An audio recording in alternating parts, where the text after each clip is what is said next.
Part 7, Outside Promotion. Number 89. Take the first steps into multiplayer.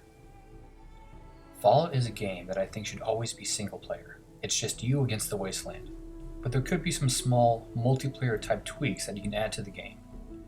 I like the idea of the Dark Souls system, where you can see remnants of players that have gone before you, maybe messages on a computer terminal, or possibly holographic projections of past encounters.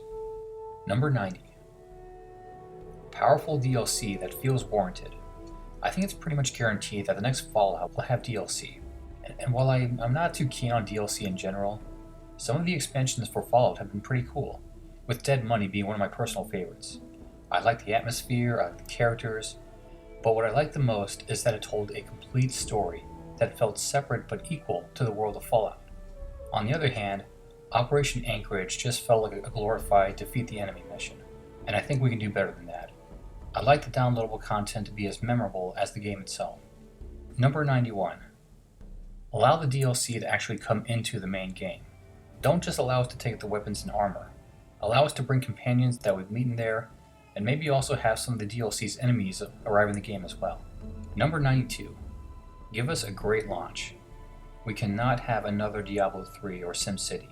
I can't believe those disasters happened in the first place. I'm not asking for a flawless launch, but we at least need to be able to start the game once we install it. Number 93. Take your time. This should be obvious, but please don't rush it if something isn't totally fleshed out. I've read that Caesar's Legions was supposed to have more story to it in Fallout New Vegas, but there just wasn't enough time. I'd hate to see that happen again for the next game. Number 94. Give us a behind-the-scenes mode. I'd like to see something akin to what they do in Team Fortress 2 or Half-Life 2. While I like watching behind-the-scenes videos and stage demos at E3 and press shows, I'd like to go deeper after the game is out and get more information. Stories about designing characters, fixing bugs, and any crazy behind-the-scenes stuff is always fun to watch. Number 95. Give us an amazing demo. I'm surprised how few companies use demos anymore. For a game like Fallout, just to even have a small mission or maybe some tech demo area to test out the new VAT system would do so much more to help the game advertise itself than any other commercial or press conference. Put a little bit of the game into the player's hands and let us create the hype for it. Number 96. Advertise the hell out of this.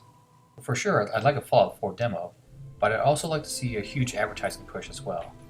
Fallout is big, but I think we can admit it's not Call of Duty or Halo big. A great marketing campaign can strike up interest and get new players to come aboard. Number 97.